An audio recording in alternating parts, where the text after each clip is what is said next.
What went wrong with Matt Damon in Ben Affleck's last film? The critically acclaimed and financially successful Air, which was directed by Ben Affleck, succeeded where The Last Duel fell short. Affleck and Matt Damon are back together on the big screen in the biopic, which also chronicles the stunning true tale of Nike defeating Michael Jordan despite being an underdog in the world of sporting goods at the time. The two actors' tight connection in real life has been well documented over the years, and it has frequently been seen on television and in movies as well. The two worked together on numerous occasions, including the drama Good Will Hunting, which they co-wrote and for which they received the Academy Award for Best Original Screenplay. Affleck and Damon then demonstrated their superior comic timing by portraying Bartleby in Loki, Two Fallen Angels, and the Kevin Smith film Dogma. Their performances in Air resemble a combination of those two films. However, despite the fact that the biographical comedy marks their major comeback after 1999's Dogma, they also acted together in the critically and commercially disastrous 2021 film The Last Duel. Affleck and Damon's major on-screen reunion as the main characters for the first time in 22 years was in the Ridley Scott-directed epic. Yet despite what should have been a huge blockbuster, it was almost immediately forgotten. However, the actors are not to fault. Why The Last Duel's box office was a failure. The last battle centers on Jean de Carouge, who, after his wife accuses Jacques Legris of raping her, challenges Jacques Legris to a battle. In addition to bringing Damon and Affleck back together on the big screen, this epic swords and sandals film also represents director Ridley Scott's return to the subgenre. The movie had all the ingredients for success: a strong cast, an innovative director, and an epic plot of retribution. Unfortunately, despite having a massive $100 million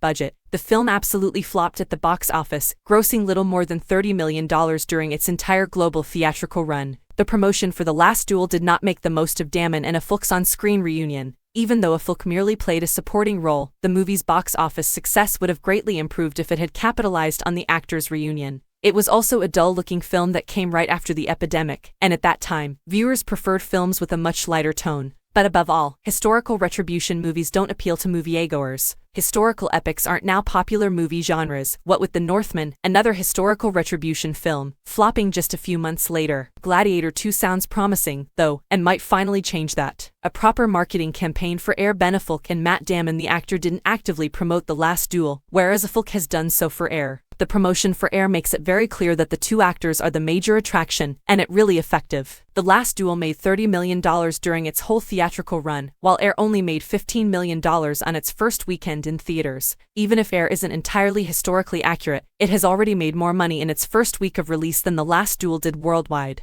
However, while marketing plays a big part in a movie's success, the movie's quality unquestionably helps. The film gets enormous ratings on Rotten Tomatoes and IMDb, both of which are far greater than those for The Last Duel. Since it was originally intended to be exclusively available on Amazon Prime Video, Air doesn't need to be a box office success. By generating positive word of mouth, its theatrical release helps to promote its streaming release. In theaters, the 2023 film will probably recoup its $70 minus $90 million budget, which is just a bonus for the production company. The Last Duel's awards failures can be redeemed by Air. For his part in The Last Duel, Damon wasn't nominated for an Oscar, and Affleck received an ill-deserved Razzie nomination. Air, however, is more in accordance with the acting standards of the Academy, as biographical plays receive nominations each year. Recency bias could be an issue because Academy voters have very short memory and early-release films rarely receive nominations. The popularity and success of Air, though, make it likely that Damon will at least receive a nomination for his role as Sonny Vaccaro. Additionally, it's possible that Air will make up for both The Last Duel's shortcomings and Argo's omission. The 2013 Best Picture winner was directed by Affleck,